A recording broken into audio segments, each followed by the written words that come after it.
नमस्कार बहनों और भाइयों, इतिहास के ज्ञान सागर में आपका स्वागत है। इससे पहले मैं भूगोल के विषय को समझा चुका हूं। जो भूगोल का जर्नल है उसको बता चुका मैं, और अब इतिहास की शुरुआत होती है कि कैसे हम इतिहास को समझते हैं। इतिहास में समय की जो गणना होती है किस प्रकार से होती है, टाइमलाइन क्या है। कुछ वैज्ञानिक होते हैं जो इतिहास को समझने में जानकार आदमी होते हैं, जैसे भूविज्ञानी हैं, मानव विज्ञानी हैं, पुरातत्व शास्त्री हैं। ये कौन होते हैं? और कुछ विषय मैंने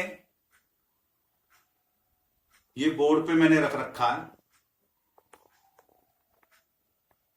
वो सारा विषय कवर करा जाएगा। वीडियो को ध्यान से देखें, चैनल को लाइक करें, सब्सक्राइब करें और आप देखिएगा। सबसे पहले एक प्रमुख इतिहासकार हुए हैं E.H. कार। इन्होंने इतिहास के बारे में बड़ा ही महत्वपूर्ण बातें कही हैं।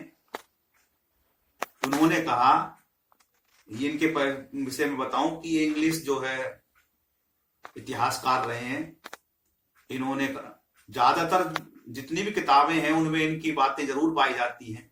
तो इन्होंने इतिहास के विषय में कहा कि अतीत और वर्तमान के बीच में जो निरंतर जारी होने वाला संवाद है, इतिहास क्या है कि अतीत और वर्तमान में चलने वाला एक निरंतर संवाद है।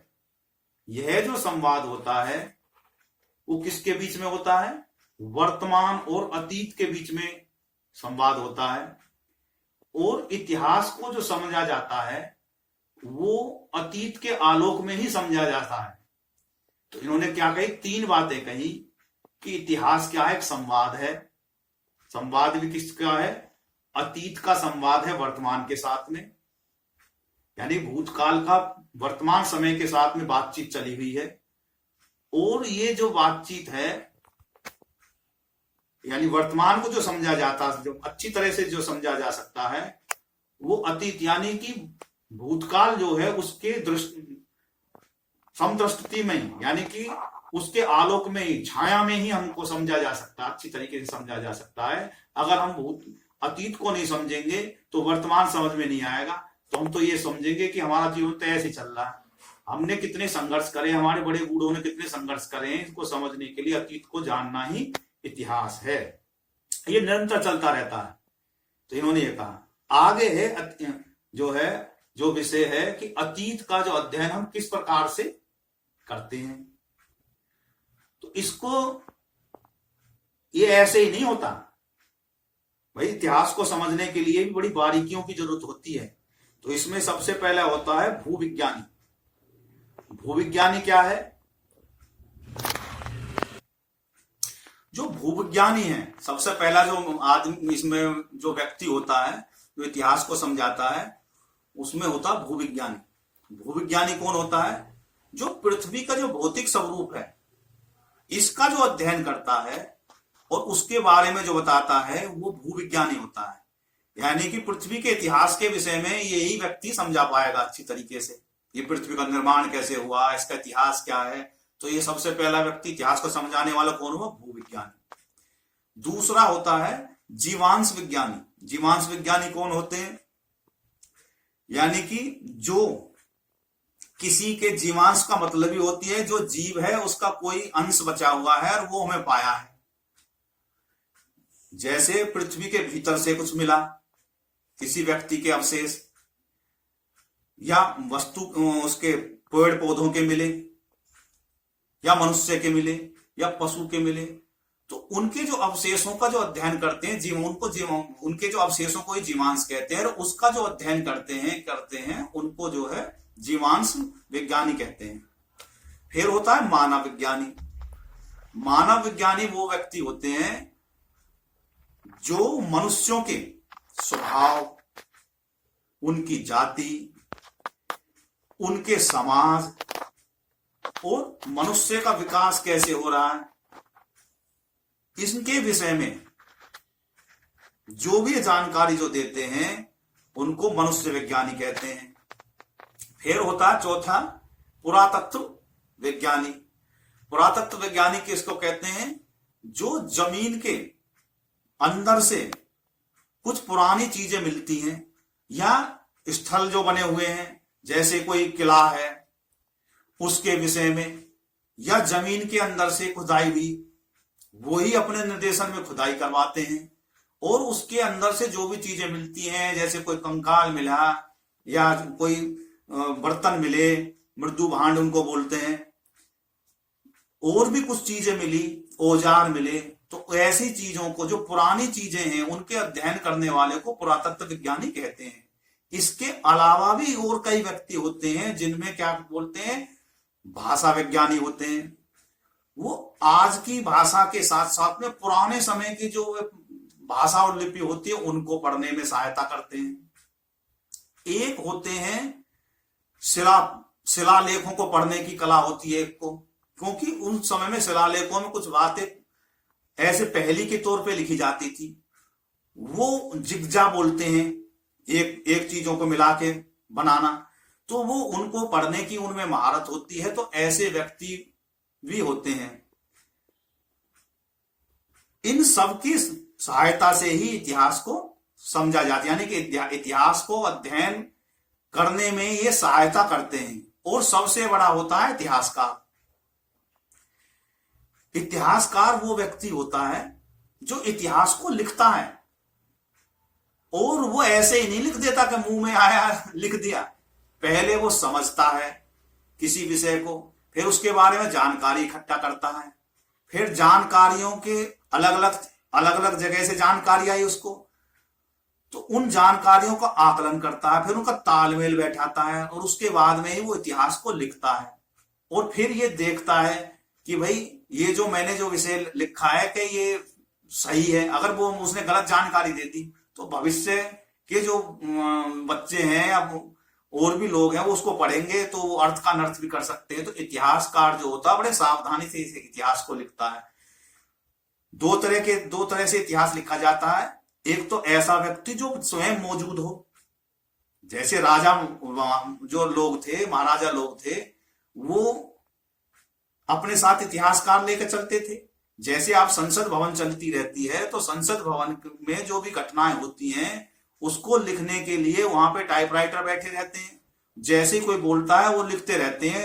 आजकल तो इलेक्ट्रॉनिक्स का समय है तो वो रिकॉर्ड करते रहते हैं।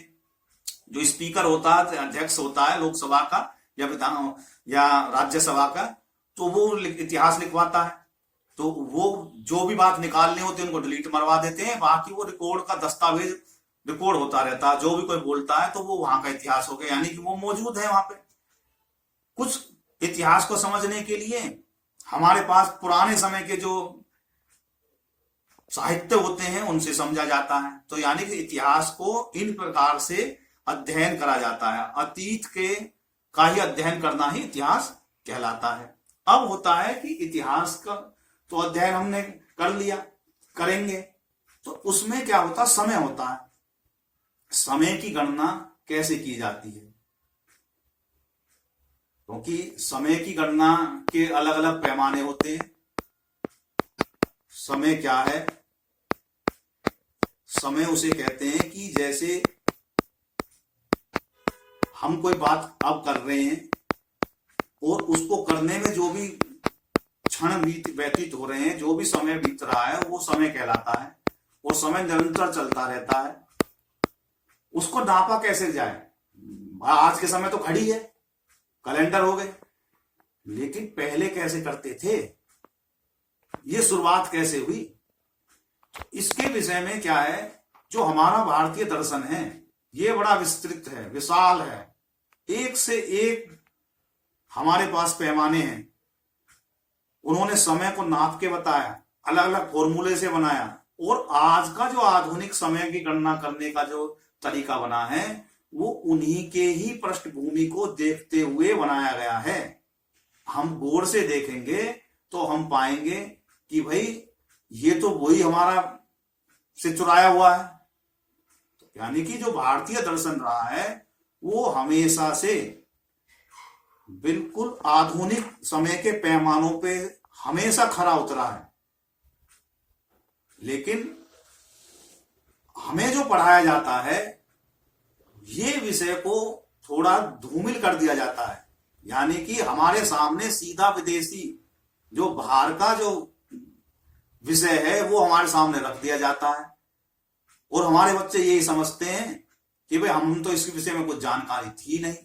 तो मैं ये बता दूं कि इतिहास में जो समय की गणना का जो हमारा पुराना पैमाना होता था, जो सबसे बड़ी जो इकाई होती थी वो युग होता था। युग को भी हमने 4 श्रेणी में बांटा।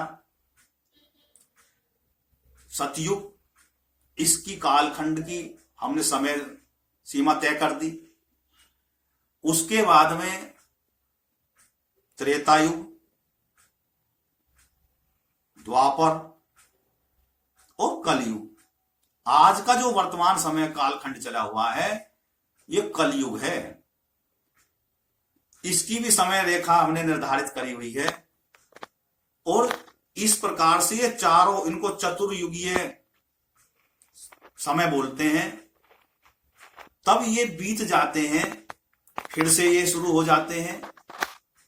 इनकी बार बार रिपीट होने की एक समय सीमा निर्धारित करी हुई है, उसको मनवंतर कहते हैं। कई जब मनवंतर बीत जाते हैं तो उनमें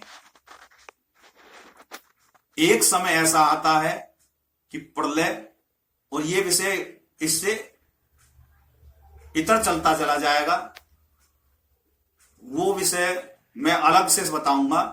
फिलहाल ये है कि मैं ये बताना चाह रहा हूं कि भारतीय जो दर्शन है वो समय को गणना करने के लिए बड़े विस्तृत रहा है। जो समय की गणना के लिए जो पूर्ण रूप से एक प्रणाली विकसित की गई, उसके भारतीय दर्शन में उसके अनेकों सिद्धांत बताए गए। जैसे मैं बता रहा हूं कि सूर्य सिद्धांत की एक उन्होंने अपनी संहिता बनाई। संहिता को कोड कहते हैं। उसमें उन्होंने बताया कि समय कैसे नापा जाए।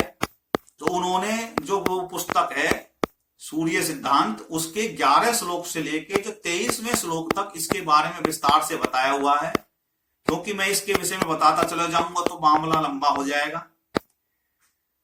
जिस किसी को ये ज्यादा गहराई से जानकारी लेनी चाहते हैं वो है तो वो इस सूर्य सिद्धांत को पढ़े, उसके विषय में समझे। उन्होंने जो समय की सबसे छोटी इकाई जो बनाई, वो हमारा जो श्वास जो लेने की जो समय है उसको उन्होंने एक पैमाना बनाया, उसको प्राण बोलते हैं। प्राणों के उन्होंने नाड़ी से जोड़ा, नवज जिसको बोलते हैं, और फिर उस नाड़ी के माध्यम से उन्होंने बड़ी इकाई बनाई। इस प्रकार से वो विस्तार करते चले गए और ये विस्तार युगों तक पहुंच गया। तो एक सूर्य सिद्धांत है, ये भी बड़ा आज के आधुनिक सिद्धांत से बिल्कुल मैच खाता है, बल्कि उससे आधुनिक ही है जब आप सूर्य सिद्धांत को पढ़ेंगे। फिर है नक्षत्रीय गणना, जो ये भूगोल, जो हमारा खगोल शास्त्र है, ये इसमें 27 नक्षत्र हैं जो चंद्रमा के गति के अनुसार, चंद्रमा की स्थिति के अनुसार पृथ्वी से जो चक्कर लगाते हैं उससे ये निर्धारित होते हैं। 27 नक्षत्रों के हिसाब से उन्होंने गणना की गई, उसे नक्षत्रीय सिद्धांत बोलते हैं। उसमें समय की सबसे छोटी इकाई परमाणु बताई गई। परमाणु जो होती है, हम पलक झपकते हैं, उसको परमाणु बोला गया। और उनके अनुसार एक बार जो पलक झपका जाता 4 सेकंड में झपका जाता है। जो नॉर्मल पलक झपकने की जो समय होता है वो 4 सेकंड उन्होंने, आज के आधुनिक के हिसाब से 4 सेकंड बनाओ। उसके बाद में उन्होंने उसको परमाणु बोला। उसके बाद में एक विघटी, यानी 6 परमाणु, यानी कि 6 बार पलक झपकने को उन्होंने एक विघटी माना। इसका समय उन्होंने 24 सेकंड निर्धारित करा, आज के समय के अनुसार 24 सेकंड हो गया। उसके बाद में उन्होंने एक घड़ी, इससे बड़ी इकाई बनाई घड़ी, 60 विकटी की एक घड़ी हुई, यानी 24 मिनट की उन्होंने एक घड़ी बनाई। फिर उन्होंने इससे बड़ी इकाई मुहूर्त बनाई, 2 घड़ियों की, यानी कि 48 मिनट की एक मुहूर्त हुआ। फिर एक नक्षत्र, आज भी बच्चा पैदा होता है तो नक्षत्र देखा जाता है, उसी के अनुसार भारत में जन्म कुंडली निर्धारित की जाती है, उसका नाम जो है नक्षत्र के अनुसार ही रखा जाता है। तो नक्षत्र 30 मुहूर्त का एक नक्षत्र होता है, यानी कि एक दिवस पूरा जो है वो 30 मुहूर्त का होता है, यानी कि 30 मुहूर्त के 24 घंटे बना लिए। वो भी कैसे? सूर्य उदय से लेके और अगला जो सूर्य उदय होगा, यानी कि जो दिवस का जो बनाया सूर्य उदय से अगले सूर्य उदय तक का जो समय है वो एक दिवस कहलाता है भारतीय दर्शन में। इंग्लिश जो दर्शन होता है उसमें सूर्य उदय से और मिडनाइट तक का समय होता है एक दिन, कि भाई आज ये सूर्य हो गया, सूरज छिप गया, उसके बाद में जो आधी रात होती है 12 बजे, उन्होंने अगले दिन शुरू हो गया।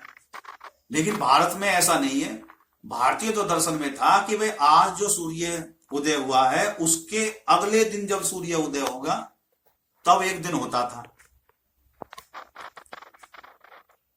दूसरा यानी कि नक्षत्र तक हो गया। उसके बाद में विष्णु पुराण में एक सिद्धांत बताया गया, उसमें कहा कि 10 बार जो पलक झपका जाता है उतना जो समय होता है उसको एक काष्ठा बोलते हैं। और 35 काष्ठा की एक कला बनाई, 20 कला का एक मुहूर्त निर्धारित करा उन्होंने, और 10 मुहूर्त का एक दिवस, 30 दिवस का एक मास महीना मंथ, और 6 महीने का एक ऐन, और 2 ऐन का, ऐन बोलते हैं संक्रांति हो जो होती है कर्क रेखा पे जो सूर्य 90 डिग्री पे पड़ता है, दूसरा फिर मकर रेखा पे पड़ता है, ऐसे ही। तो ये जो हमारा जो सूर्य की पृथ्वी पे जो किरणें पड़ने की जो कोण है उसके हिसाब से संक्रांति होती है, इसको मैं आगे समझाऊंगा।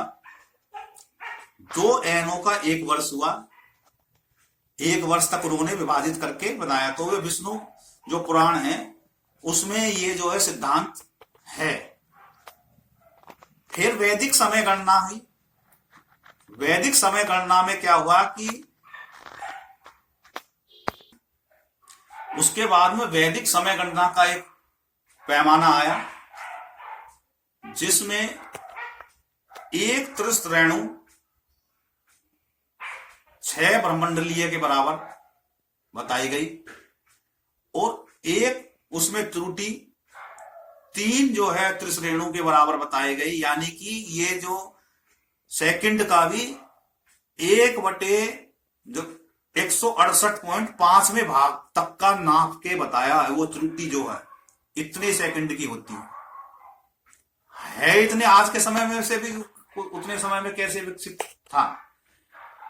एक वेद बराबर 100 त्रुटि के, और एक लावा बराबर 3 वेद, और एक निवेश बराबर 3 लावा या पलक झपकना, एक क्षण 3 निवेश के बराबर, और एक काष्ठा 5 क्षण बराबर 8 सेकंड के बराबर एक क्षण होता है, और एक लघु होता है 15 काष्ठा के बराबर 2 मिनट के बराबर।